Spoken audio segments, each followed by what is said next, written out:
daremos inicio al simposio 2 denominado Macrohongos y su utilización, a cargo del doctor Gerardo Robledo, Michelle Campi y Janine Mauvet.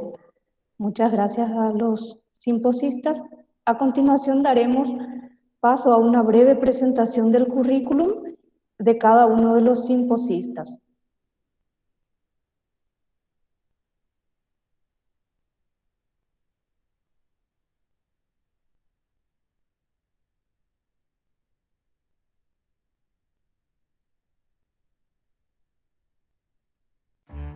Damos apertura al segundo simposio del día, que lleva por título Macrohongos y su utilización. Los simposistas componentes de este simposio son el doctor Gerardo Robledo, la máster Michelle Campi y la licenciada Janine Mauvet.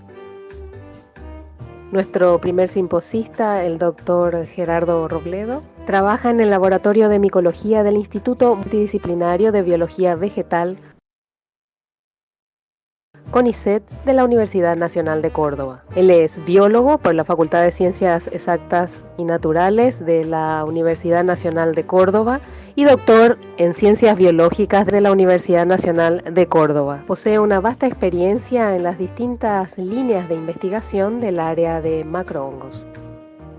La simposista máster Michelle Campi, ella es licenciada en Biología, máster en Química Orgánica con énfasis en Fitoquímica Medicinal y Sintéticos Bioactivos, encargada del Laboratorio de Micología y Micología Experimental de la Facultad de Ciencias Exactas y Naturales de la Universidad Nacional de Asunción.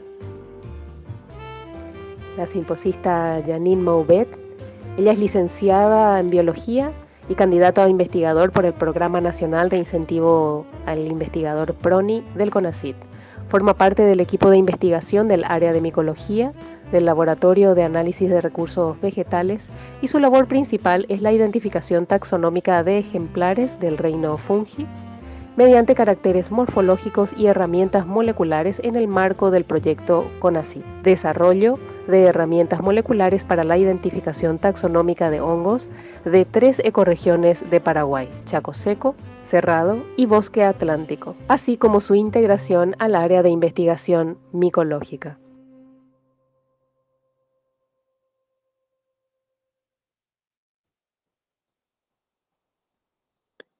Muchas gracias.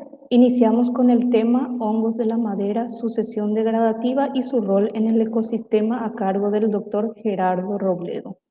Adelante, doctor. Buenas tardes a todos. ¿Se escucha bien? ¿Sí? ¿Sí? ¿Se puede escuchar? Bien, perfecto. ¿Se escucha bien? Voy a presentar, voy a compartir mi pantalla.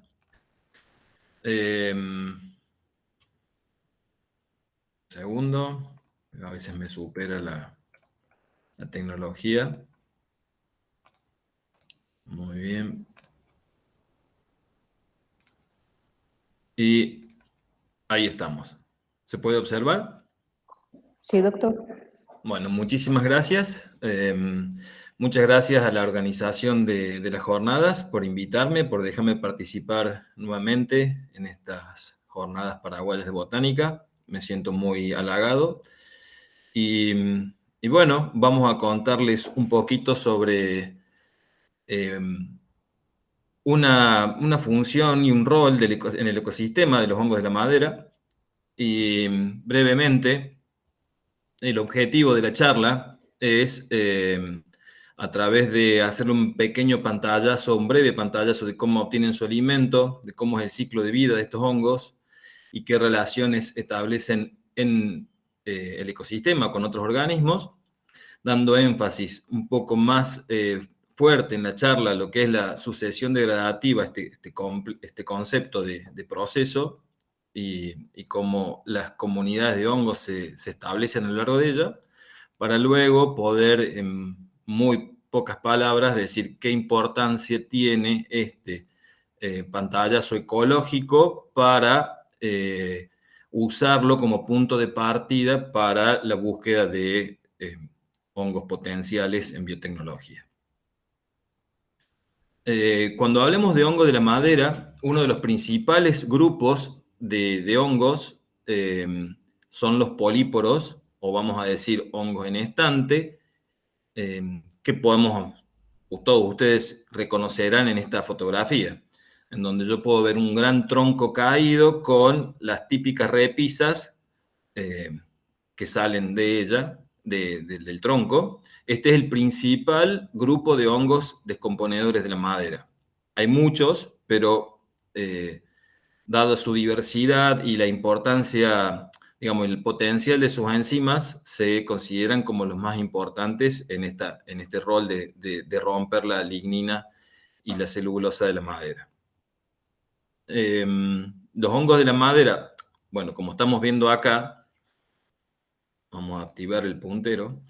Esto que estamos viendo es solo una parte del organismo, que es la estructura reproductiva que el individuo produce hacia el exterior en algún momento de su ciclo de vida. Pero el verdadero cuerpo del individuo crece dentro del sustrato, en este caso la madera, y como podemos ver en este corte transversal de un leño, hay una mitad que todos van a reconocer como podrida. En ese lugar es donde está viviendo el individuo. Fíjense que con fotografías de microscopía electrónica de barrido podemos ver acá abajo a la derecha cómo las hifas, son las células fúngicas, corren y crecen dentro de los vasos de la madera, y cómo las enzimas que ellos liberan degradan, rompen la pared celular, principalmente la lignina, para acceder a la celulosa y hemicelulosa, que son sus fuentes de carbono. Fíjense aquí en la foto de la izquierda, abajo, como zonas que no están degradadas y zonas que están completamente destrozadas por la actividad fúngica. En un esquema, arriba a la derecha, podemos ver que la zona sombreada de gris sería el cuerpo del hongo creciendo dentro del leño y que eventualmente ha producido esta estructura reproductiva. Esto es importante, que a lo largo de la charla lo vamos a ir repitiendo, porque la estructura reproductiva es algo que a mí me permite inferir la presencia del individuo en el sustrato, ya que sin esta estructura macroscópica que yo puedo ver, la presencia del individuo la debería determinar por otros métodos. Bien, entonces con este pantallazo de cómo obtienen su alimento, repasamos brevemente el ciclo de vida de un hongo de la madera en estante, y lo que vemos es que empecemos a partir de las esporas colonizan un sustrato, esas esporas desarrollan micelios que, en caso de ser compatibles, estas esporas son de carga N, en caso de ser compatibles desarrollan un micelio 2N, y ese micelio, después de desarrollar, crecer y, digamos, absorber y tomar todos los nutrientes necesarios, es capaz de fructificar y desarrollar esta estructura reproductiva, dentro de la cual, particularmente en estos tubos, en estos pequeños tubitos que se conectan al exterior por pequeños poros, se producen las esporas. Bien. La estructura reproductiva y sus características microscópicas, principalmente las características de las esporas, son las características morfológicas que hacen, que son las clásicas y las fundamentales para la identificación y la taxonomía de este grupo de hongos. Los aspectos biológicos tienen que ver con esta compatibilidad de los micelios haploides. Distintos grupos de hongos tienen distintas características en su sexualidad, pueden ser homotálicos, pueden ser bipolares, tetrapolares, etc. Y finalmente la relación que establecen, o la dinámica, o la forma que se conectan los micelios con los sustratos, es decir, qué especies crecen en qué lugar, a qué velocidad y en qué ecosistemas, lo vamos a encasillar dentro de la disciplina ecología. Particularmente, como dijimos recién, la ecología a campo de hongos de la madera se basa mucho en la presencia de las estructuras reproductivas. Muy bien, entonces, en cualquier ecosistema al que vayamos, supónganse este puede ser un bosque chaqueño serrano del centro de Argentina, o un chaco serrano o un chaco cualquiera, en determinado momento del año, como sabrán o como les habrá pasado alguna vez que van al campo, puede ser que no vean hongos, pensando en que la estructura reproductiva que nosotros siempre vemos no está, y en otro momento, acá en Argentina puede ser en marzo, febrero, marzo, después de la época de lluvias, está completamente rebosante de estructuras reproductivas de distintos grupos. Algunos hongos salen en fustes vivos, digamos, en árboles en pie, muchos en troncos muertos, algunos en ramas muertas y otros en distintas estructuras leñosas como troncos en pie muertos o tocones. Lo que tenemos que recordar entonces es que estas estructuras reproductivas son el reflejo de un individuo que está degradando de dicho sustrato. Es decir, detrás del hongo que está viviendo y fructificando, que está fructificando detrás de esta estructura reproductiva que está en este árbol en pie, que supongamos sea un quebracho colorado, estaríamos hablando de Felinus chaquensis, está un micelio viviendo dentro de ese tronco. Bien. Entonces, lo que vimos, lo que acabo de mencionar es algunas especies de hongos de la madera crecen en árboles vivos, otros en árboles muertos en pie, muertos caídos, tocones, ramas, etc. En esas situaciones establecen numerosas relaciones con distintos organismos. Los principales y los que voy a ilustrar en esta charla son las relaciones que establecen con aves, pero siempre tienen que ver con la capacidad de degradar el duramen de los árboles y de facilitar su ahuecamiento. Arriba a la izquierda pueden ver también que esa característica puede ser utilizada por himenópteros.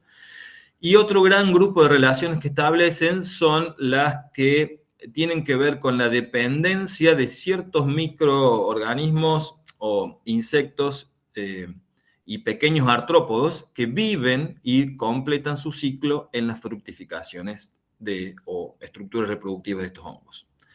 Acá lo que podemos ver es un par de ejemplos de esta relación entre pájaros carpinteros y hongos de la madera, en donde podemos ver que generalmente cercano a los nidos hay fructificaciones de hongos de la madera, dado que el micelio que está dentro de ese tronco ha hecho que la madera esté mucho más blanda para poder ser ahuecada por los pájaros. Implica que la capacidad de estas aves de hacer un nido pueden ahuecar una madera de un árbol que no está degradado, porque ya sabemos la dureza que puede tener, por ejemplo, un algarrobo, un prosopis, un quebracho colorado. Siempre usan árboles que están degradados. Otras aves luego utilizan esos huecos producidos por los hongos para, si bien no son ahuecadoras, pero sí nidifican en huecos. Por ejemplo, loros, tucanes. Y bueno, esto en algún momento llevamos adelante una investigación y relevamos toda la diversidad de hongos asociada a los nidos en la provincia de Misiones, y en algunos casos pudimos observar claramente la presencia de una estructura reproductiva, o sea que responde a un micelio que está degradando por dentro, con la presencia, como podemos ver acá, de nidos, y cuando investigábamos esos nidos, el hueco era bastante interesante, digamos, muy profundo, y siempre relacionado a una estructura reproductiva de hongo de la madera. Para ejemplificar algunas otras relaciones, vemos que acá mostrarle los pseudoescorpiones, son unos pequeños artrópodos cazadores que se alimentan de pequeños insectos que ponen sus huevos en las fructificaciones. Y bueno, acá vemos que está acá arriba, un nido, que si bien está a una escala que podría semejar a un carpintero, es un nido de una abeja carpintera. Bien, entonces, como dijimos, estos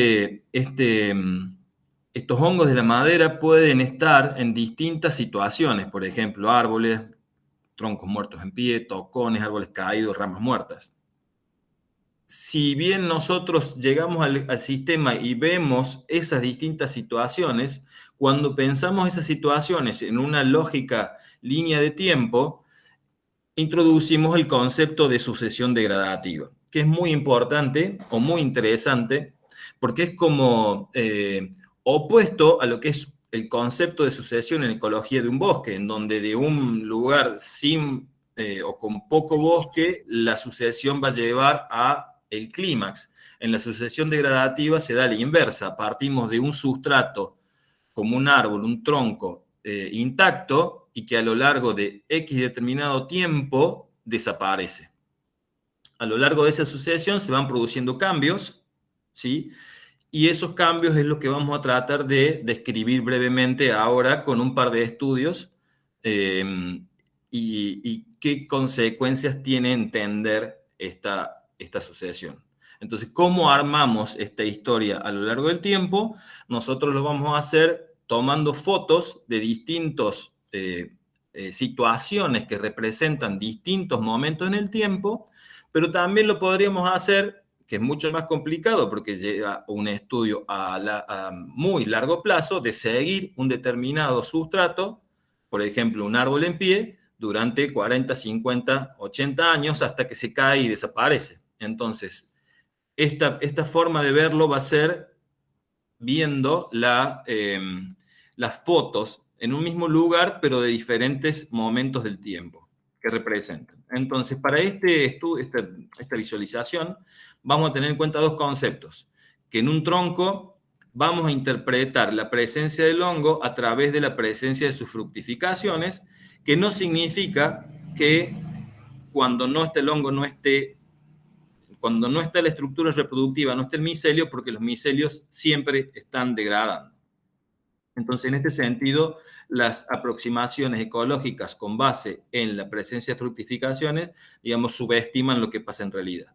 Y por el otro lado, vamos a recordar este concepto de que en toda comunidad la estructura de abundancia y diversidad de las especies, es decir, hay muchas especies raras o con pocas ocurrencias, muy pocas especies o pocas con mucha ocurrencia que se van a denominar dominantes, y un grupo de intermedias que le vamos a denominar subordinadas, y estas que son poquitas ocurrencias, muchas especies de pocas ocurrencias, las especies raras. Entonces, para entender esto, vamos a pensar en que cuando registramos la presencia de las especies, vamos a registrar sus datos en lo que respecta al diámetro del tronco sobre el que están viviendo, el tipo de tronco, si es un fuste vivo, una rama muerta, etc.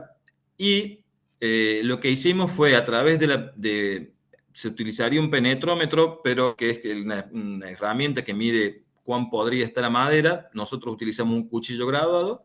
Con todas esas variables y análisis multivariados, les presento casos de 4 situaciones para reconstruir esta sucesión degradativa y introducir el concepto de grupos funcionales. Entonces, en el primer caso lo realizamos en los bosques de Alnus, en el noroeste argentino. En este estudio lo que quisimos hacer es describir la riqueza de especies y la abundancia, y entender identificar si había grupos de especies asociados a determinados sustratos. Estos son los bosques de Alnus del norte de la Argentina, ¿sí? Fíjense que a determinada altura comienza el pastizal. Los bosques de Alnus son bastante monoespecíficos, y lo que encontramos fue esta curva de especies de abundancia, en donde algunas pocas especies las encontramos pocas veces, las denominamos raras, las dominantes, estas 3, y el grupo medio de especies subordinadas. Cuando analizamos la frecuencia que tenían todas las distintas especies en los distintos tipos de sustratos, con análisis multivariado de agrupamiento identificamos 3 grupos. Las especies que crecían sobre fustes vivos de gran diámetro, las especies que fructificaban sobre árboles muertos o troncos muertos de gran diámetro, y muchas especies que crecían sobre ramas muertas. Particularmente lo que vimos es que cada una de las 3 especies dominantes se ubicaba en cada uno de los distintos grupos. Eso es muy interesante. Es decir, que cada uno de los grupos está dominado por una especie que sería la que más está realizando esa función en el ecosistema. Aquí introducimos el concepto de grupos funcionales. Un segundo estudio lo realizamos en los bosques de tabaquillo. Los bosques de tabaquillo son una formación boscosa muy particular de montaña. En el centro de Argentina, en la provincia de Córdoba, hay bosques. Son bastante monoespecíficos y las distintas especies de tabaquillo, que el nombre científico es Polylepis, que es una rosácea, ocurren a lo largo de los Andes. En estos bosques, este ejemplo que les cuento son en la ciudad de Córdoba, en la provincia de Córdoba, quiero decir, en una isla de montaña que tenemos acá. Esto es la apariencia de los Polylepis, su corteza muy particular de muchas capas. Lo que encontramos fue un patrón similar. Este tipo de bosque también es monoespecífico. Entonces encontramos un grupo de especies que solo fructifican en el árbol vivo, un grupo de especies que fructifican mayormente en grandes troncos muertos y un grupo más diverso, con más ejemplares, que fructifican en sustratos muertos, particularmente en ramas muertas, generalmente caídas. Acá como para ejemplificarles, arriba a la izquierda, Felinus actualmente Fomitiporia tabaquilio, una especie específica de este árbol, Ganoderma australe, una especie que crece en troncos muertos, y acá abajo, para ejemplificarles el tercer grupo, todas especies que crecen sobre ramas muertas en tabaquillo. Es decir, el patrón es consistente, se repiten los 3 grupos funcionales. Acá en la curva, lo que podemos ver, en la curva de abundancia de las especies, lo que podemos ver es que cuando dividimos en las dominantes, las subordinadas y las raras, en los 3 grupos de abundancia se presentan especies que viven sobre árboles vivos. En los 3 grupos de abundancia se presentan especies que viven sobre árboles muertos y muchas más son las especies que en cada uno de estos grupos de abundancia se ocurren sobre ramas muertas. Vamos a pasar a un caso, pero lo que va a cambiar en esta situación es que el bosque que vamos a ver, en donde se realizó el estudio, es un bosque de yungas, selvas de montaña, en donde pasamos de un bosque monoespecífico a un bosque hiperdiverso en lo que es sustratos y árboles, sustratos leñosos, digamos. Lo que encontramos fue un patrón similar de, primero, para que se vean acá el número de especies observadas 126 y estimadas cerca de 200. Lo que encontramos en estas 126 especies es un grupo de especies raras con 1 y 2 hallazgos, un gran grupo de especies subordinadas y otro de dominantes. Entonces, cuando analizamos estos grupos funcionales, descubrimos que aparecieron 2 diferentes. Pequeñas especies que vivían sobre pequeñas ramas vivas de árboles, es algo que antes no habíamos observado.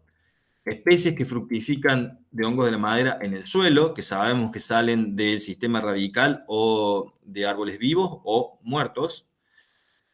El que ya conocíamos, las especies que crecen sobre el árbol vivo. Y los grupos de especies que crecen sobre grandes sustratos muertos y las ramas muertas. Entonces tenemos en este caso 5 grupos.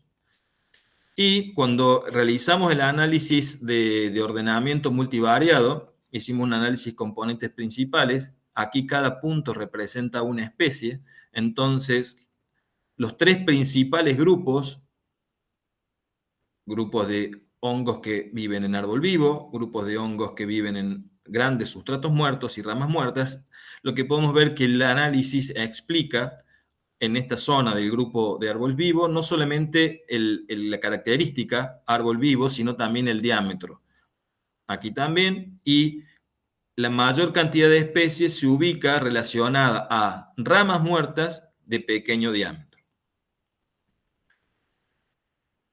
Esta situación la podríamos reconstruir como una sucesión degradativa, desde el árbol vivo, pasando por los distintos tamaños y sustratos muertos, hasta llegar a la completa descomposición, pero incluso esta flecha podría estaría ejemplificando cómo la sucesión degradativa también ocurre con grandes ramas o ramas que mueren, tal vez en la parte más baja de la copa o que caen por alguna situación, y ese proceso puede iniciarse directamente desde una rama.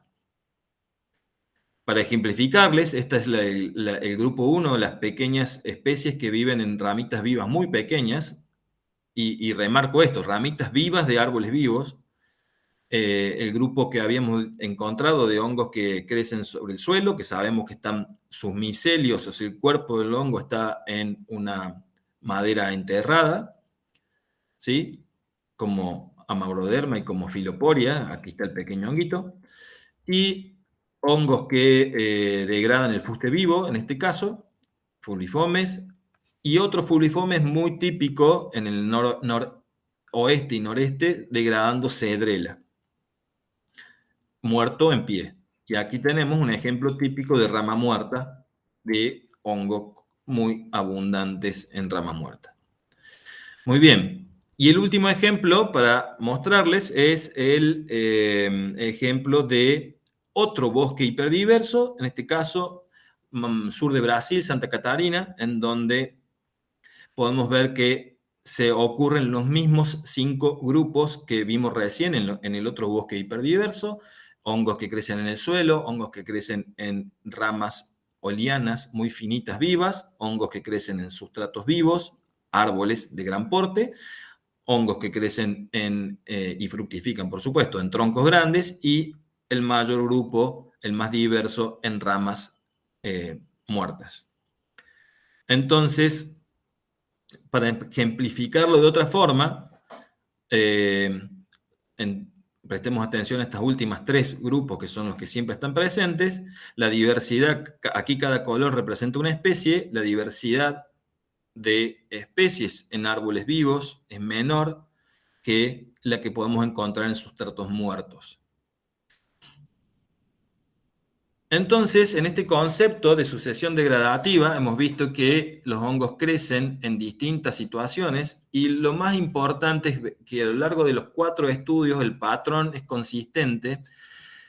Y por un lado, vemos que la diversidad, disculpen, aquí está a la inversa, no, a medida que es inicial, por supuesto, la sucesión degradativa, la diversidad es menor y mayor es la especificidad. Esto implica que las especies que viven en fustes vivos han desarrollado una especificidad, valga la redundancia, para lograr vencer las barreras que el árbol impone, ya sea por taninos, distintas cuestiones químicas que pueden tener las distintas maderas. Entonces, un caso muy clásico que existe ahí en todo el Chaco del norte de Argentina y Paraguay es Felinus chaquensis, que es extremadamente específico en quebracho colorado, en Schinopsis, nada más. Y por otro lado, a medida que avanza la sucesión degradativa, la diversidad, como vimos, mucho mayor y la especificidad baja. Es decir, que los hongos que crecen sobre ramas muertas no les importa de qué madera es, porque ellos necesitan o se han adaptado a crecer rápidamente, fructificar y rápidamente colonizar otros sustratos.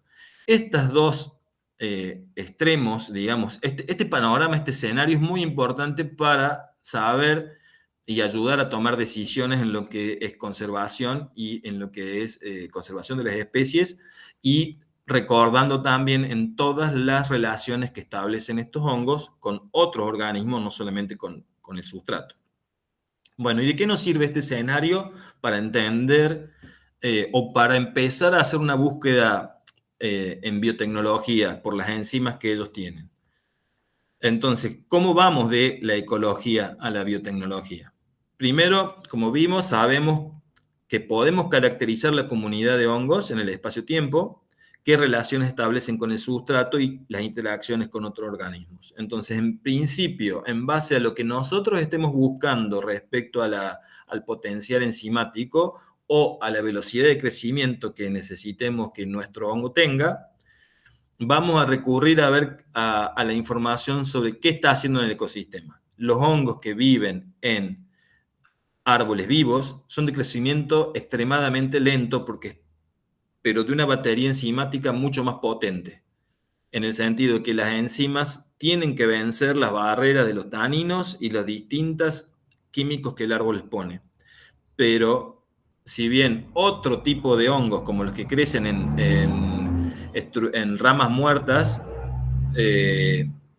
tienen una alta velocidad de crecimiento y posiblemente otro potencial enzimático. Entonces, entender esta situación, esta estructura de la comunidad, nos da un puntapié inicial para empezar nuestra búsqueda y selección de cepas para lo que estemos intentando trabajar o averiguar.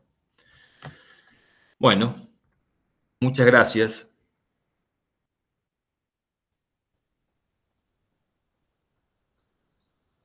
Muchas gracias a usted, doctor Robledo. Continuamos con la segunda simposista, Michelle Campi, que nos trae el tema Caracterización química, biológica y nutricional de los hongos comestibles y medicinales del Paraguay.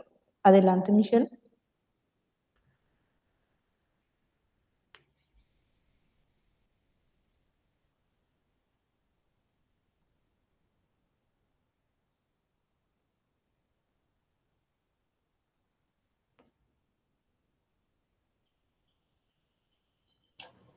Hola Claudia, muchas gracias por la presentación. Muchas gracias a la audiencia también y a todos los organizadores de las jornadas de botánica. Como siempre, es un gusto presentarle a todos ustedes acerca de los avances de los hongos y de los estudios que hay en Paraguay. Entonces, Janine va a hacer la parte de lo que es taxonomía. Entonces, hoy le voy a hablar un poco más voy a extender lo que habló el doctor Robledo en cuanto al potencial biotecnológico. Y voy a ir un poco más al hablar de la caracterización química y nutricional de los hongos comestibles y medicinales del Paraguay. Porque vamos a ver que los hongos no solamente cumplen un rol en la ecología, sino que pueden ser también, pueden servir para la utilización para, bueno, facilitar la vida del hombre. El perfil medicinal no lo estamos estudiando solamente ahora. Esto ya data de hace mucho tiempo. Y cuando hablo de mucho tiempo, es de verdad mucho tiempo, ya que el hombre del hielo, Otzi, que data aproximadamente de 5.300 años, o sea, sería como 3.255 años antes de Cristo, se ha encontrado a este hombre del hielo en una forma fortuita, se puede decir que de casualidad. Unos alpinistas se dieron cuenta y bueno, ¿y qué pasó? ¿Por qué es tan importante hablar de Otzi? Porque a él, al buscarle, al hacerle un análisis de este hombre, vieron que en la ropa llevaba dos especies de hongos, el Phytophthora betulinus y el Fomes fomentarius.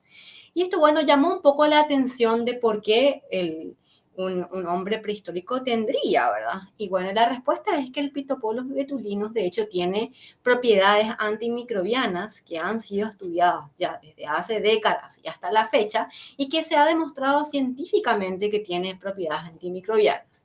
Y en cuanto a Fomes momentarios, ya le cuento. Entonces, esta Fomitopsis betulina, ¿de qué podemos hablar? ¿De qué estudios se le hicieron? Se le hicieron estudios químicos y también farmacológicos, en donde se dieron cuenta que no solamente actúa como antimicrobiano, sino que también hay estudios para el estudio de anticancerígenos, ¿sí? Todos estos estudios son in vitro.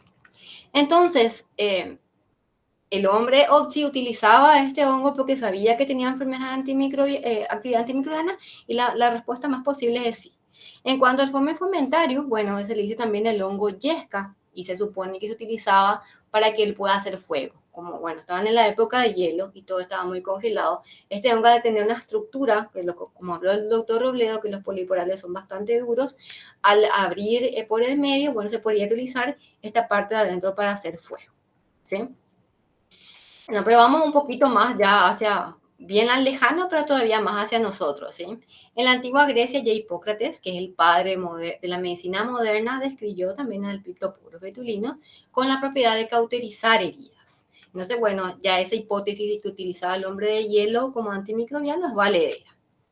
También de materia médica de Shen Nong, ya en la medicina tradicional asiática, habló de 365 materiales medicinales, entre ellos el Lishi o Reishi, que es el Ganoderma, que vamos a ver más adelante, que son uno de los géneros más estudiados a nivel de inmunomodulador o medicinal.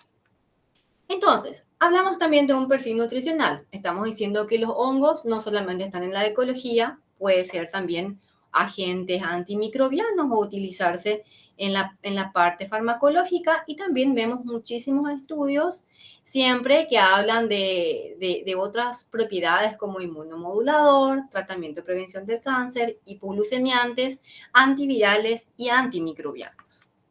Entonces, viendo este review, nos damos cuenta que ya hace un tiempo estamos hablando del tema y estamos adentrándonos a qué nos puede sorprender el reino fungi. Bueno, ¿y qué podemos estudiar del reino fungi? Hay varias cosas que tenemos que separar. Ahora mismo podemos hablar de los bacillomas silvestres, que son aquellos que están en el sistema, en su ecología, en su ectono. Cuando nos vamos al campo y vemos que están creciendo en su ambiente. Estos bacillomas silvestres, una vez traídos al laboratorio, se pueden cultivar por un proceso de domesticación. Esto quiere decir que le vamos a dar las condiciones necesarias para que crezcan en escala de laboratorio indoor, o sea, adentro del laboratorio. ¿Y qué puede ser el objeto de estudio? Puede ser el micelio, que es el hongo propiamente dicho, que es la unión de las hifas que forma el cuerpo de fructificación, los bacillomas silvestres y también los que sometemos a cultivo. ¿Y qué nos interesa de esto? Nos interesan los metabolitos secundarios. Recién el profesor Robledo nos había dicho que los hongos de la madera en árboles vivos son muchos más raros, y esto se explica por qué. Porque el árbol o la planta justamente tiene cómo defenderse. Él habló de taninos. Bueno, estos son los metabolitos secundarios que producen tanto las plantas como los hongos para defenderse y para colonizar un entorno o un nicho ecológico. Y estos metabolitos secundarios nacen o se producen en respuesta a un agente que puede ser un agente externo, un agente biótico como patógenos, parásitos, algunos comensales, también el entorno ambiental. Por eso nos interesa de suma interés le damos a los hongos del Chaco seco. Es un entorno muy hostil para crecer. Y bueno, estos metabolitos secundarios pueden servir para hacer fármacos. Nos acordamos, por ejemplo, la penicilina es un metabolito secundario y un antibiótico que hizo una revolución y que sigue siendo revolución hasta hoy en día. Bueno, entonces estos metabolitos, ¿cuáles son de nuestro interés? Están los fenólicos, los policéticos, los terpenos y los esteroides. Hay publicaciones donde dicen que los hongos no tienen los genes necesarios para producir flavonoides, aunque hasta hoy día encontramos algunos trabajos que mencionan flavonoides en hongos. Los compuestos fenólicos son por excelencia buenísimos antioxidantes, y bueno, están divididos en varios tipos, como los ácidos fenólicos, que son los que más encontramos en los hongos, por eso tiene un honguito, y los ácidos hidroxibenzoicos, ¿sí? Los flavonoides vamos a dejarle a las plantas, así como la lignina y los taninos, aunque se vio algunos taninos en hongos.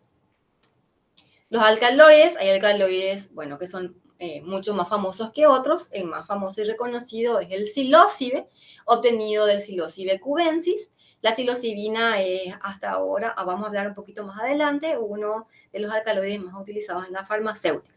También están las roselinas, las flevopinas del género Flevopus, y también aislado la muscarina de la Amanita muscaria. En cuanto a los triterpenos, son los metabolitos secundarios predominantes en los metabolitos de los hongos. Estas especies también pueden presentar cierta actividad antioxidante, pero lo que más se estudia es en las propiedades antimicrobianas. Ejemplos son la pleuromultilidina, que está aislada justamente del género Pleurotus. Bueno, ¿y cuáles son los hongos comestibles de nuestro interés? Hablamos al comienzo de la presentación del reishi o el ganoderma. El reishi o ganoderma está estudiado ya, como vimos, de la época de la medicina tradicional asiática. Hoy en día hay varios productos que se hacen a partir del Ganoderma Lucidon. Es una empresa que mueve aproximadamente 2.2 billones de dólares a escala mundial y está muy utilizado en Norteamérica, Europa y Asia. Como ven, acá hay presentaciones de pastillas, grajeas, que se utiliza como suplementos dietarios. Y se le atribuye varias propiedades como antiinflamatoria, antitumorales, tónicos, hepatoprotector, que esto que capaz también tenga un folclore alrededor, ya que el reishi era un hongo que solamente podía consumir el emperador, y se lo denominaba también hongo del emperador, y también hongo de los 1000 años, porque las personas que consumían generalmente tenían buena salud. No, estas son algunas publicaciones en donde demuestran científicamente que se han hecho ensayos, ¿sí? Y bueno, y muestra que son ricos en polisacáridos, triterpenos, esteroles, estos metabolitos que a nosotros nos interesan. Y también se va a utilizar en el tratamiento del cáncer, hipoglucémicos o antioxidantes. ¿Y qué reishi tenemos en América del Sur, en el neotrópico? Bueno, tenemos reishi o ganodermas de diferentes especies, lo que hay en Norteamérica o en Europa. El ácido ganodérmico justamente es uno de los más reportados porque induce la apoptosis en tumores, ¿sí? Entonces, esto se ha comprobado hasta in vitro. Lo que tenemos a la derecha de la pantalla son algunos ganodermas que hemos encontrado, que se encuentran en el neotrópico. Para pasar ya a otro género, podemos ver,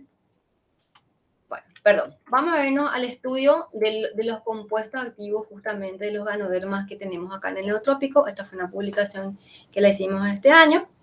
Entonces vemos que algunos ganodermas, hicimos la comparación entre el ganoderma de aquí, que ahora tenemos que hacer una pequeña fe de rata porque no es otra especie de la que creíamos.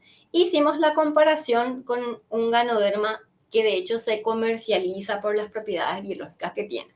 Y salió que el ganoderma que estamos teniendo acá en el neotrópico tenían valores de antioxidantes y de capacidad antioxidante muy por superior que el ganoderma que se comercializa. Entonces, ¿qué tenemos en el neotrópico y qué nos falta por descubrir? Bueno, estas son es la representación de los ganodermas que estamos estudiando y también en la plancha se puede ver en la parte F, que ya es un cultivo hecho en condiciones indoor. Y esto es lo que hablé, la cantidad de productos comerciales que de hecho se hacen de estos ganodermas, que hay desde café, píldora, tortas, cremas, para las arrugas, etcétera, etcétera. Eso tenemos que probar ya que somos muchas chicas. Bueno, pasando al siguiente género, tenemos al Agaricus brasilensis o Cocumelo do Sol. Es un champiñón acá del sur. Fue caracterizado en Brasil, así que en Paraguay hemos encontrado, de hecho, de la plancha fotografía, la que tenemos a la izquierda abajo, son ya nuestras colectas. Y bueno, este sí era la diapositiva esta, que demuestra que el argol es un ergosterol derivado del Agaricus brasei y induce la apoptosis también en células cancerígenas humanas, ¿sí? Entonces, el agarol está estudiado científicamente in vitro y bueno, esto es lo que la gente más utiliza en el tratamiento del cáncer. Acá hay varias publicaciones hechas alrededor ya desde el 2000 hasta acá, en donde hay varias literaturas en donde habla de las propiedades justamente del argol. El Shiitake o Lentinum laedodes también está en el neotrópico, específicamente en Brasil no lo hemos encontrado, eso no significa que haya en Paraguay, y se utiliza como antioxidante, inmunomodulador y antiinflamatorio. Este hongo, aparte de tener estas propiedades, es sumamente sabroso y es muy solicitado en la gastronomía, en la alta gastronomía, ¿sí? La auricularia, orejas de Judas, ahora que están las lluvias, todas las personas nos preguntan en Fungi Paraguay, es uno de los hongos más comunes, totalmente comestibles, solamente hay que lavarlos bien. Bueno, y hay propiedades antioxidantes de este hongo. Está también muy utilizado en la cocina coreana y es muy sabroso. Y hay un librito de hongos comestibles del Paraguay y algunas recetas donde utilizan la sopa pho, ¿sí? También se hace producción a escala indoor. Acá le dejo algunos links que pueden entrar y ver cómo se cocina este hongo. El Perotoctoratus o gírgola o champiñón ostra es uno de los hongos comestibles más comunes, con su variedad rocio, es uno de los más cultivados a nivel regional, que tiene también propiedades antimicrobianas, antivirales y antioxidantes. Y como ven la plancha de fotografías de abajo, bueno, son producciones nuestras que con cultivo como buenos paraguayos comemos al lado del asado. La Odemanciella cannari también es uno de nuestros hongos estrellas. Tiene un sabor a panceta, según lo que dijo nuestro cocinero.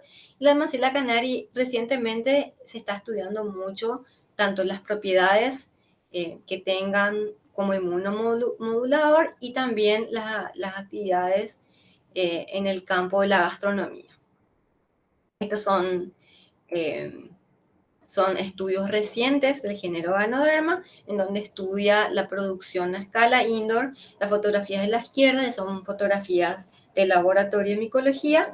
Y bueno, como parte de la tesis de una de las chicas que trabaja en el laboratorio, Brenda Veloso, ella analizó las propiedades de la Odemanciella en conservas.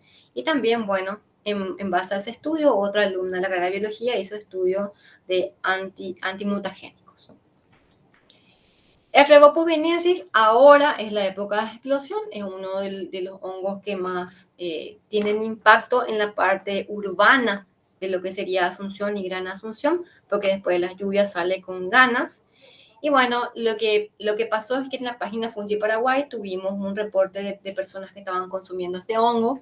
Entonces, por eso Enzo Cristaldo, el biólogo que forma también parte del equipo de investigación, en su tesis hizo unos ensayos para saber sobre su inocuidad. Entonces, vamos a ver acá los resultados.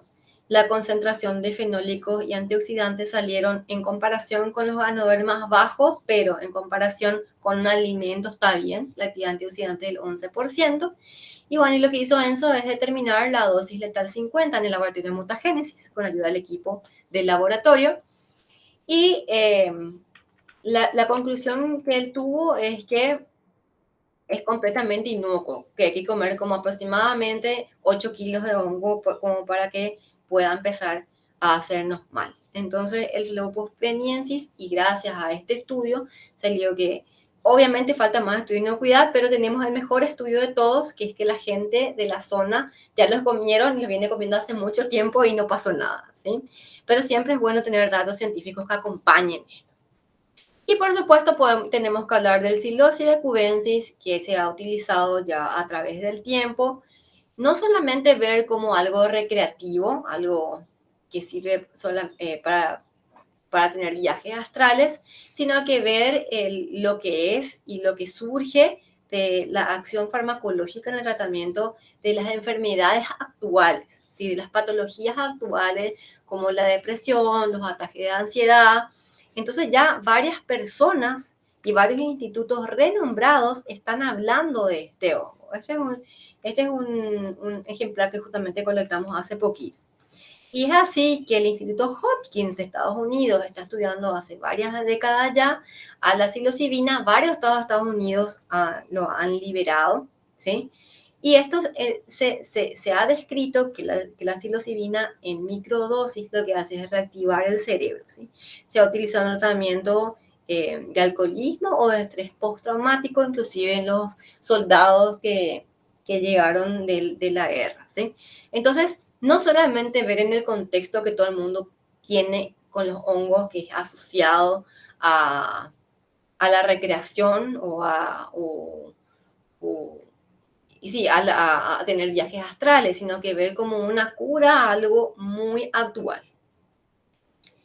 El Phallus, aunque ustedes no me lo crean ni le conozcan, el famosísimo Pomelo de Cacay, el representante de Fungi Paraguay.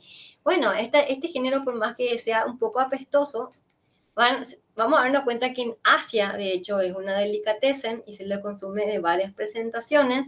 Y en Rusia se usa el huevo en forma de con vinagre, ¿sí? O sea que es un hongo que es muy consumido. Y bueno, y acabo de decir a alguien, te van a decir, vos estás loca, ni en pedo, ¿sí? Donde estudió todo lo que es la química y farmacología. Y de hecho el huevo también se utiliza en el tratamiento de cáncer de mama. Entonces estamos hablando de un hongo que tenemos que ya Janine va a hablar de la diversidad de lo que son estos hongos. Creemos que es solamente una especie, pero usando herramientas moleculares y haciendo esto que nos explicó el doctor Robledo recién, que es no solamente molecular, sino que ver la ecología también, ver el contexto en donde crece el hongo, son distintas especies. Entonces todo lo que tenemos para descubrir todavía es incalculable. Y sí o sí hay que hablar un poco de lo que es el micetismo, porque acá yo estoy diciendo coman hongos, los hongos son nutritivos, los hongos te hacen bien, aparte que son súper ricos, ayudan a la inmunidad, pero también tenemos que hablar, bueno, el micetismo, que justamente es el término que se utiliza para la intoxicación con algunas clases de hongos. Lo bueno es que no he encontrado todavía Manita phyloides, no porque no he encontrado no significa que haya en Paraguay, una vez más digo, ¿verdad?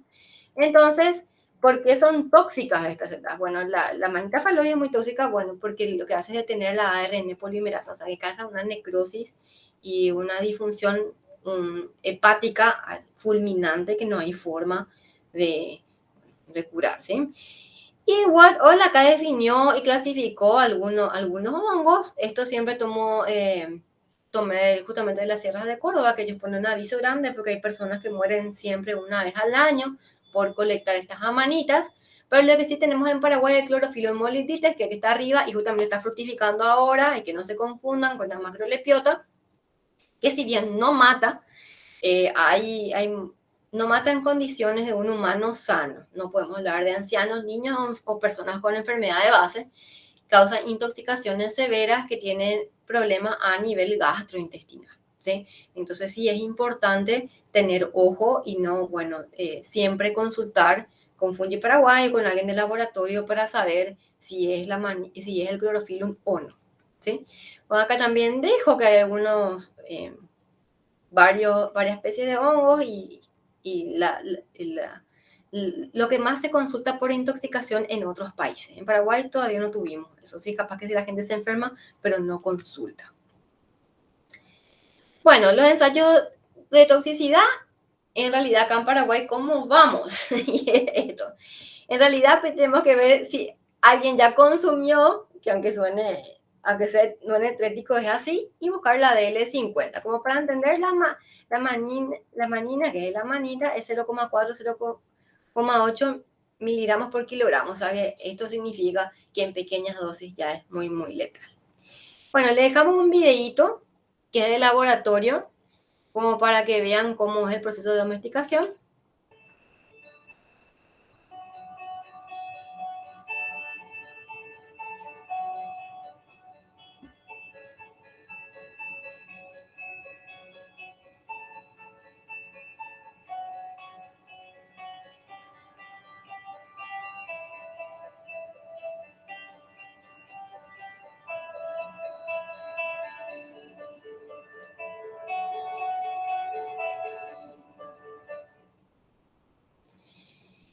Bueno, esto es lo que hacemos en el laboratorio, ¿sí? Lo que hacemos es domesticar las especies de interés, estudiamos si las propiedades biológicas o la concentración de antioxidantes o de compuestos fenólicos son los mismos en el hongo silvestre, en el hongo que nosotros cultivamos, y si son prometedores para el futuro. Son los peldaños iniciales a ensayos más complejos que iremos desarrollando a medida que vamos creciendo como profesionales, pero esto ya es una buena pauta que estamos en buen camino, ¿sí? Encontrar especies, por ejemplo, de Ganoderma neotrópico que se comparan con especies que se producen a nivel mundial y de hecho se venden, es algo muy alentador, tanto como para los taxónomos como para los que estudiamos la química. Entonces, bueno, eso es todo. Espero que haya aportado con mi granito de arena y le dejamos a Janine que nos cuente cómo es la situación actual de los hongos en Paraguay. Muchas gracias. Muchas gracias, Michelle. El último tema de este simposio es diversidad de macrohongos en Paraguay. ¿Qué sabemos hasta ahora y cuánto queda por hacer? Janine. Hola Claudia, ¿qué tal? Hola.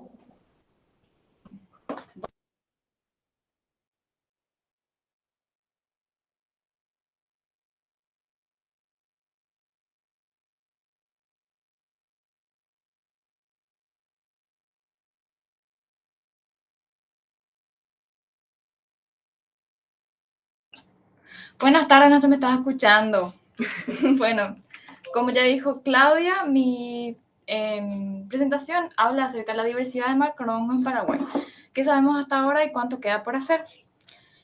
Esto está relacionado, o en realidad, con la taxonomía. Y la taxonomía, como ya dijo Michelle y creo que mencionó también el doctor Robledo, es una herramienta que nos sirve a nosotros para saber justamente lo que hace Michelle, que es para qué sirven los hongos. Yo tengo que saber primero la identidad de los hongos para poder saber en qué se pueden utilizar. Y así que les puedo hablar sobre algunos ejemplos en los cuales la taxonomía nos ha ayudado grandemente, sobre todo en el área de lo que hay en el Neotrópico. Entonces empiezo hablándoles un poquito acerca del reino fungi, que es un reino que se diferencia del reino plantae y del reino animal, como todos ya sabemos. Tienen alimentación heterótrofa, por lo cual fueron diferenciados de las plantas. En un principio se estudiaban con las plantas, pero ya no. Y también se sabe actualmente que están en realidad más relacionados con los animales y divergieron de estos unos 1.3 billones de años atrás.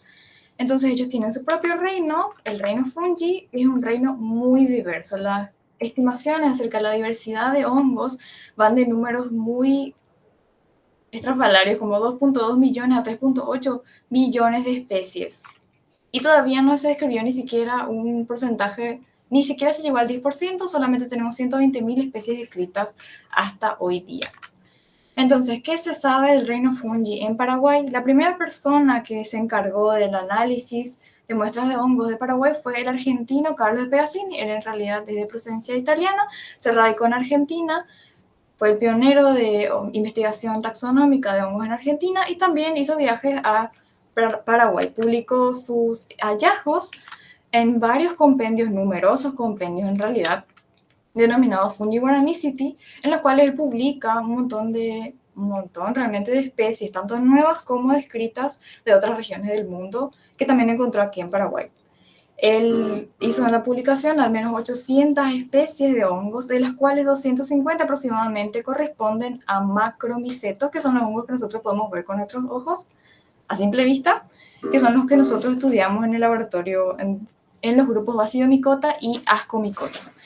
Entonces él fue la primera persona que en el siglo XIX ya estudió a los hongos en Paraguay y justamente mantenía una red de comunicación con micólogos contemporáneos de la zona del Sudamérica, como Serri, que fue el padre de la micología en Brasil, y también con Lloyd, quien hizo la mayor parte de sus investigaciones en Estados Unidos.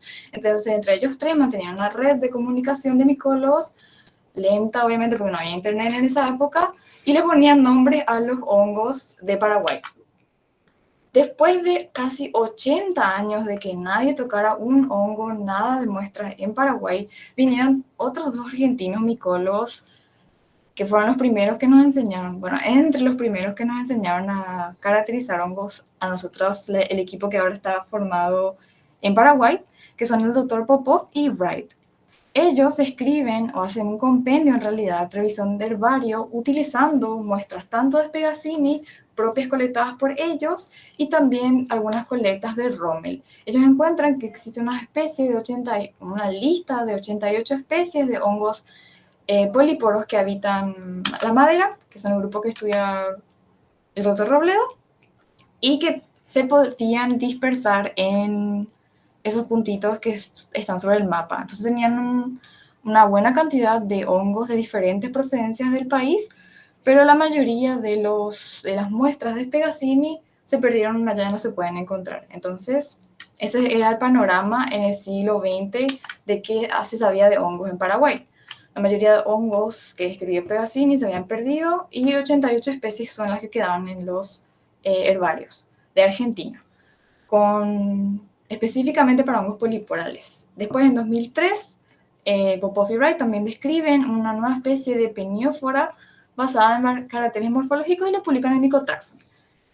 2003, a partir de ahí, 10 años después, recién se vuelve a hacer otra publicación, ya en el siglo XXI, y es la primera vez que científicos paraguayos, micólogas paraguayas, hacen referencia a hongos y catalogan hongos de Paraguay. Es así que se publica la especie Geastrum violaceum por Campi colaboradores, de Madriñaki colaboradores y Flecha y colaboradores. Hacen 3 registros, 4 en realidad, de hongos macromicetos, los primeros descritos para Paraguay por micólogos paraguayos y publicados en revistas indexadas. En la esquina inferior derecha se pueden fijar que esta es la fotografía del hongo Geastrum violaceum, que es un hongo muy bonito y muy pequeñito, como fue una de las primeras publicaciones, uno de los primeros hongos publicados por, como ya mencioné, micólogos paraguayos. Mientras que todo esto estaba ocurriendo en Paraguay, se venía una revolución en lo que era taxonomía, tanto para hongos, para plantas, para insectos, para todo el mundo, con el descubrimiento de que se puede utilizar ADN como una herramienta para establecer relaciones, no solo entre especies, sino también entre categorías taxonómicas mucho más amplias, como ser divisiones, familias, géneros. Y es así que durante los 90, en la época en la que Popov estaba haciendo la lista de hongos políporos, se desarrollaron varios protocolos de amplificación, de extracción de ADN de hongos y amplificación y secuenciación de marcadores moleculares. Es así que en 2012 surge el ITS, Intertranscribed Spacer, como el código de barras de los hongos, el código de barras molecular de los hongos. Entonces, esta secuencia, que es una secuencia no codificante de proteínas que se encuentran como espaciadora entre subunidades de ribosoma, es utilizado como una fuente de información que establece relaciones filogenéticas entre especies en el reino fungi. Y es así que no llegamos tarde a la fiesta, pero se describe en el 2017 Amylosporus guaraníticus como la primera especie que integra tanto datos morfológicos como filogenéticos para su descripción. Y es así que se obtiene un árbol basado en los marcadores ITS y LSU, el cual se observa perfectamente que Amylosporus guaraníticus forma un clado aparte dentro de Amylosporus, por lo tanto es una nueva especie. Es así que nosotros podemos hablar de 3 aristas principales dentro de lo que corresponde a taxonomía. Primeramente, los científicos como Pegazzini utilizaban la morfología de las partes, de las porciones reproductivas, como ya dijo el doctor Robledo. Los hongos verdaderos viven dentro de su sustrato y lo que nosotros observamos y estudiamos para su identificación taxonómica en realidad son las porciones reproductivas que se pueden encontrar bajo ciertas condiciones, normalmente de lluvia o también en Paraguay la época de lluvias es en marzo, es cuando se llenan los bosques de fructificaciones. Otro aspecto a tener en consideración es la ecología, de la cual también habló el doctor Robledo, que se pueden establecer los hongos diferentes relaciones con las especies en las cuales ellos están colonizando, tanto simbióticas como parasíticas, tanto de especies de plantas como de insectos, y también pueden ser saprobios que simplemente se dedican a la degradación, como ya mencionó el doctor Robledo, de ramas muertas, que es un rol fundamental en los ecosistemas. Y a partir de los 90 se agrega una nueva arista a lo que se refiere a taxonomía, que es la filogenia, que trata de explicar relaciones entre clados o taxones o categorías taxonómicas, tanto superiores como específicas, para dilucidar cuánto tiempo y cuáles son las relaciones que no están todavía claras entre especies de hongos. Es así que tenemos algunos ejemplos de cómo la filogenia revoluciona ciertos conceptos taxonómicos que antes eran inmutables. Es el caso de Geastrum triple, que es una especie de hongo fácil de reconocer, porque tiene un característico collar alrededor del endoperídeo. Gracias. Este característico collar hacía, en realidad antes de que se supiera su verdadera historia, fácil o relativamente fácil la identificación taxonómica y se llevó a describir para casi todos los continentes del mundo, denominándose una especie cosmopolita.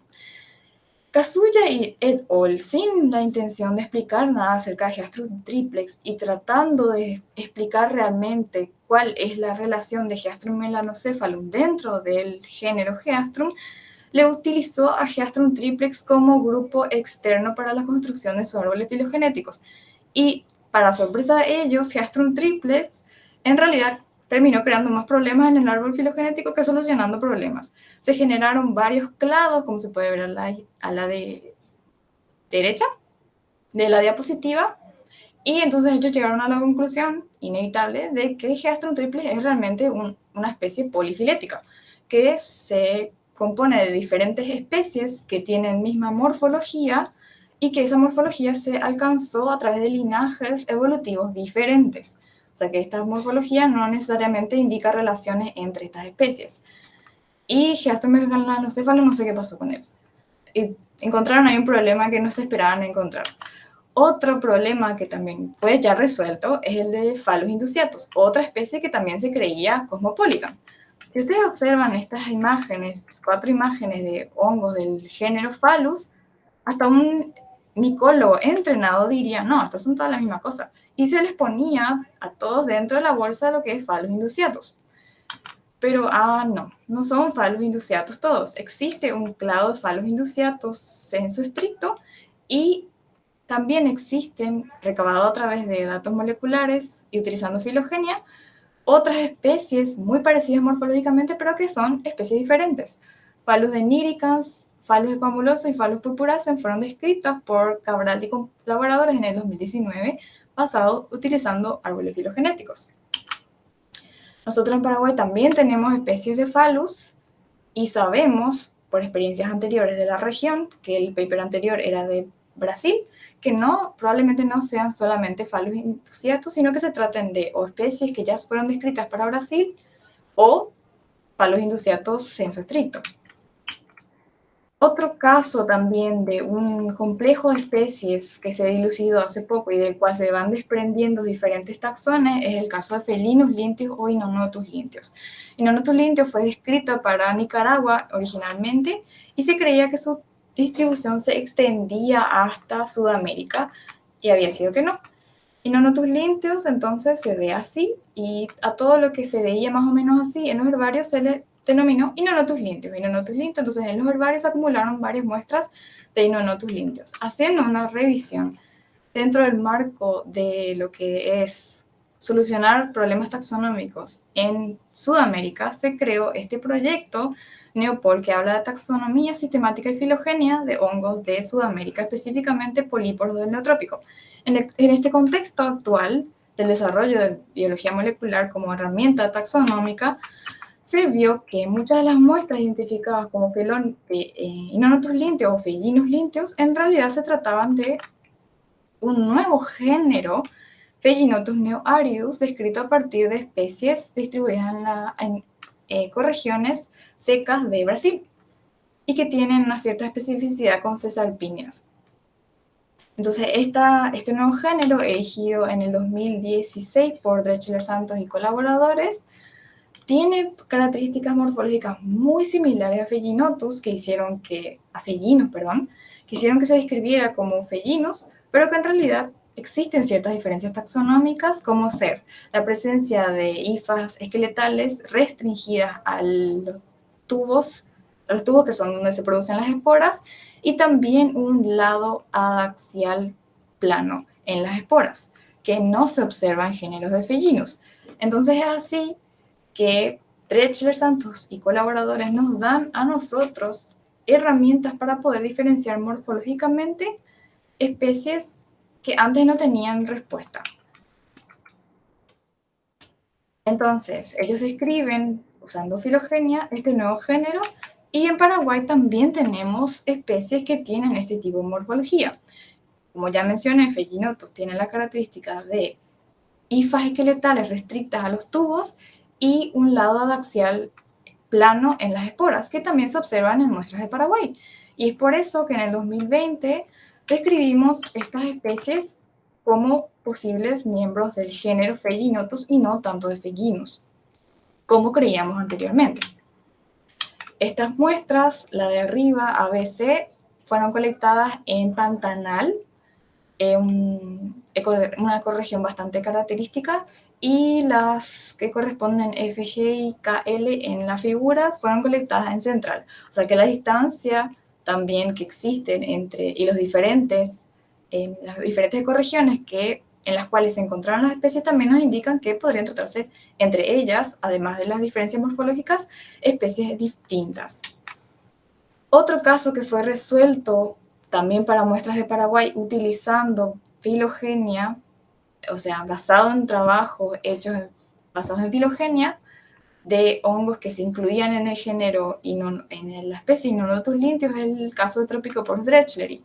Este hongo se vio que Salvador Montoya y colaboradores en 2018 lo describieron como un parásito de Cordia americana y que ellos dijeron que probablemente seguía la distribución de su hospedero. Entonces, a nosotros un día nos llegan unas muestras Inonotus linteus que estaban en Cordia americana. Les mandamos la foto al doctor Robledo y nos dicen, no, este es Tropicopodus drechleri por esto. ¿En qué encontraron? En Cordia americana. Entonces, eso facilitó muchísimo la identificación taxonómica de este hongo, que de otra manera nosotros lo hubiésemos llamado Inonotus linteus. Entonces, todo este contexto de muchas preguntas sin resolver en el neotrópico hicieron que Michelle y yo y todo el equipo de investigación en realidad dijeron, no, es momento de empezar a utilizar filogenia para resolver problemas taxonómicos, sobre todo si nosotros estamos trabajando con especies que buscando potencial medicinal o biotecnológico. Tenemos que saber cuáles son las historias y determinarlos específicamente a estas muestras. Es así que surgió el proyecto de desarrollo de herramientas moleculares para la identificación taxonómica de hongos de 3 ecorregiones del Paraguay: Chaco Seco, Cerrado y Bosque Atlántico, y su integración al área de investigación micológica, financiado por el Consejo Nacional de Ciencia y Tecnología, y desarrollado en la Facultad de Ciencias Exactas y Naturales. A partir de las colectas realizadas en el marco de este proyecto, nosotros pudimos colectar una serie de muestras muy interesantes. Es el caso de este Pheginus, que hasta ahora es Pheginus, pero quién sabe qué realmente es. Es una especie que sale en Prosopis y que Michelle la puso para análisis en búsqueda de antioxidantes. Proviene del Chaco, como ya dijo anteriormente. El Chaco es una zona muy interesante para buscar posibles aplicaciones de los hongos, porque es por ser una zona donde los hongos tienen mucha presión por parte de su ecosistema, por lo cual tienen que producir más defensas. En teoría, esa es la teoría. Y salió así. Salió así. Acá me confirma Michelle. Entonces, solamente falta saber qué es este hongo, porque tiene una buena actividad antioxidante. Y para eso vamos a utilizar herramientas moleculares. Este proyecto obviamente sigue aún en ejecución y se están esperando obtener secuencias que nos respondan cuáles son las preguntas acerca de la identidad de estos hongos. Otra área muestreada en la estrella naranja, que se pueden ver en la parte sur de Paraguay, fue el Bosque Atlántico del Alto Paraná, más específicamente la Reserva Natural del Bosque de Maracayú. En este lugar se colectaron muestras de Pheginus, hasta ahora Pheginus, en laurel, que podrían corresponder a otra especie diferente, también de Pheginus, o por lo menos de ese clado, que también podría tener aplicaciones interesantes, tanto como antioxidantes, como compuestos fenólicos. Entonces, tenemos 4 colectas de los 4 puntos cardinales de Paraguay de muestras que podrían ser Pheginus o Pheginotus, de los cuales sería muy interesante hacer un análisis filogenético para comparar cuáles son las relaciones que existen entre estos hongos y su especificidad con respecto a sus hospederos. Como ya dijo el doctor Robledo, la especificidad a medida que hablamos de hongos parásitos es mucho más alto. Otro caso muy interesante que fue resultado de las colectas hechas en el marco de este proyecto es de esta especie de clorofilm. Esta también fue colectada en la Reserva Natural del Bosque de Maracayú, en la ecorregión del Bosque Atlántico del Alto Paraná, que es una selva lluviosa muy diversa, y se obtuvieron marcadores, o sea, se obtuvo la secuencia del marcador ITS para este hongo. Ahora bien, no podemos hablar todavía mucho de lo que resulta del análisis de los marcadores moleculares, esa parte está en proceso, pero entonces, ¿qué herramienta nos queda para poder dilucidar qué identidad darle a este hongo? Es la morfología.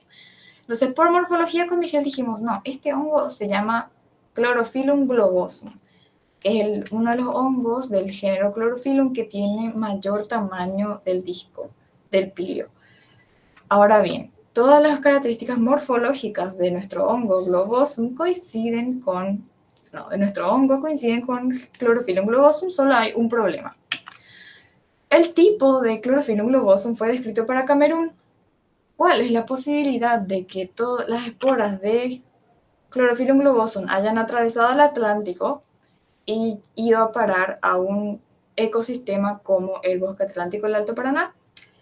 Y es un poco improbable, pero necesitamos análisis moleculares para poder decidir si realmente existe una relación entre Chlorophyllum globosum y esta muestra de hongo, o si se trata de una especie nueva que tiene características morfológicas parecidas a Chlorophyllum globosum, pero que no está relacionado directamente con esto.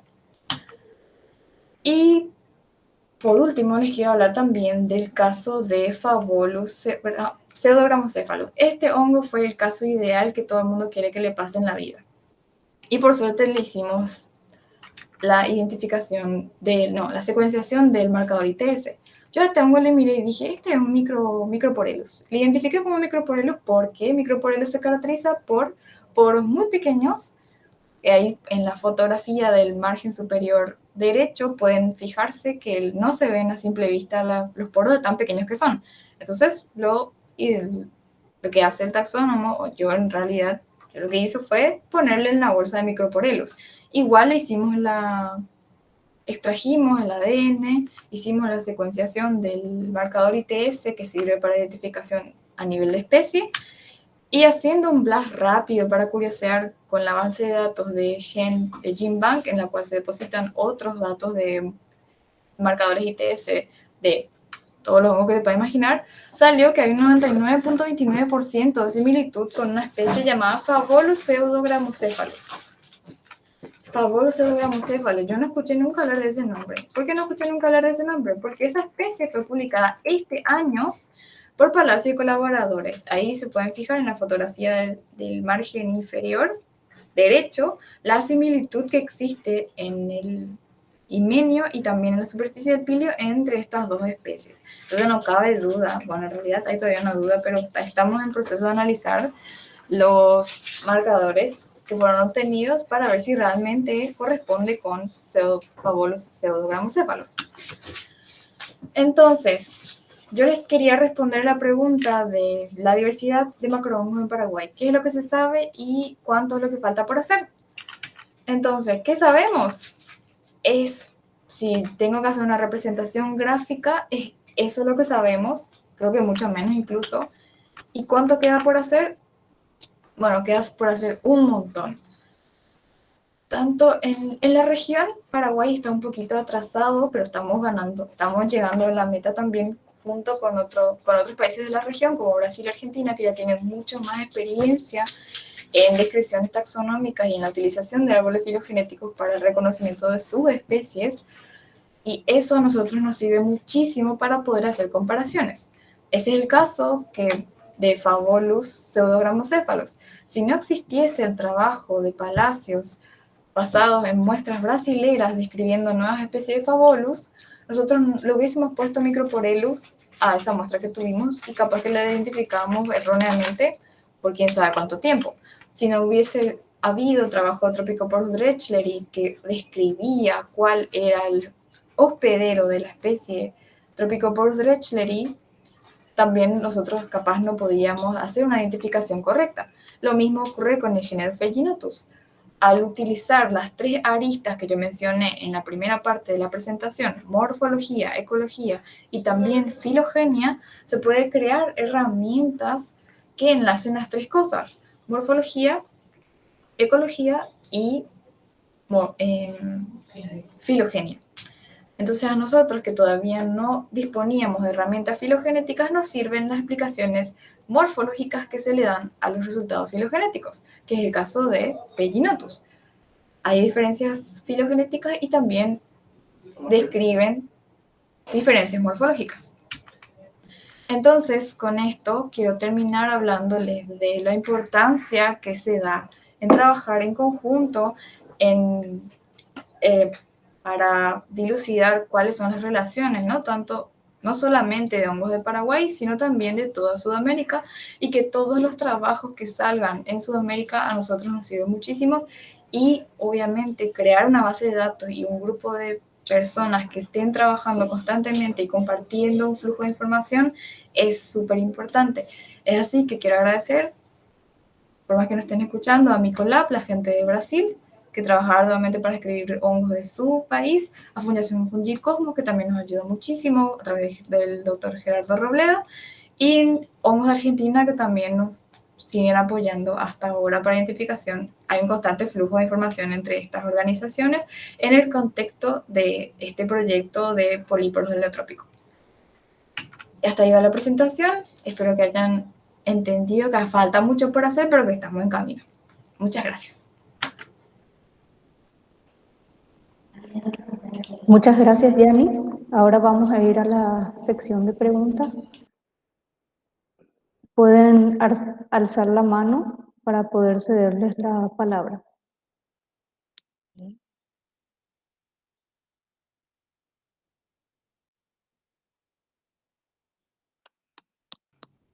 Enzo Cristaldo puede hacer su pregunta.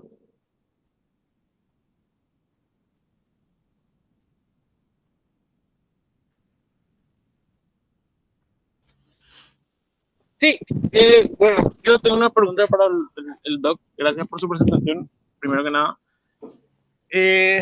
La pregunta es, de todo lo que habló, lo que más me dejó en duda es si el tema de la cantidad de grupos funcionales, como dijiste, hubo 3 grupos funcionales en ese bosque monoespecífico y 5 en el que era hiperdiverso.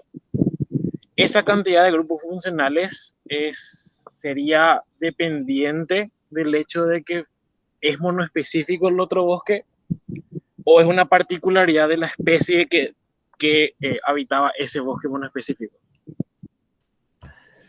La verdad que está buena la pregunta porque uno piensa ¿por qué no había el otro grupo funcional? Posiblemente puede ser porque no lo encontramos. También depende de que justamente los 2 bosques monoespecíficos que eran de altura. Los bosques de Alnus estaban arriba de los 2.700 metros y los bosques de Polilepis también. Entonces, posiblemente los grupos de hongos que están sobre raíces y sobre ramas muy finitas no estén en ese tipo de bosques. Pero también la metodología tiene una particularidad, que uno a priori está definiendo los sustratos. Entonces, es como a veces una autocrítica que uno hace, si bueno, es redundante que haya siempre 3 grupos y porque yo defino, o está vivo, o está muerto, o está, si está fuste, si es fuste o si es rama. Y, bueno, en definitiva, no hay una relación, respondiendo a tu pregunta, con puntualmente, porque sea monoespecífico, no va a haber ese otro grupo funcional. Posiblemente habría que ver un parche de bosque en algún lugar más, para decirlo de otra forma, tropical bajo, que es más difícil de encontrar, y ver si realmente esos otros grupos también están. Ok, gracias, entendí. Okay. Muchas gracias. Vamos a ver si hay otras preguntas. Creo que ya no hay preguntas en este grupo. ¿Yo puedo hacer un comentario? Claro. Sí, más que es como al mismo tiempo comentario y no sé si pregunta, pero yo quiero felicitar al grupo de micólogos de Paraguay que realmente obtener secuencias propias, generar secuencias y relevar la diversidad fúngica con esa evidencia molecular es realmente muy, muy válido, muy loable, es mucho esfuerzo, no solamente en lo que es tiempo, sino también en lo que es la obtención de subsidios para costear la obtención de esos datos. Y bueno, me queda ahí como un comentario a hacer respecto a esto de la definición de las especies, porque, bueno, como bien dijo Janine, hay tres, es como un tren, hay tres puntas. En realidad debería haber más. Nosotros alcanzamos a usar tres. Es decir, usamos la morfología, definimos una especie por su forma, le agregamos caracteres ecológicos y biológicos para decir, bueno, esta tiene estos datos de morfología más estos datos ecológicos. Y si eso concuerda con un clado filogenético diferente a otro hongo que tiene otra morfología con otros datos ecológicos, estamos combinando los tres caracteres. Pero ¿qué pasaría si esas, como en el caso de los clorofilum, si esas especies se pueden reproducir entre ellas, esos dos clados?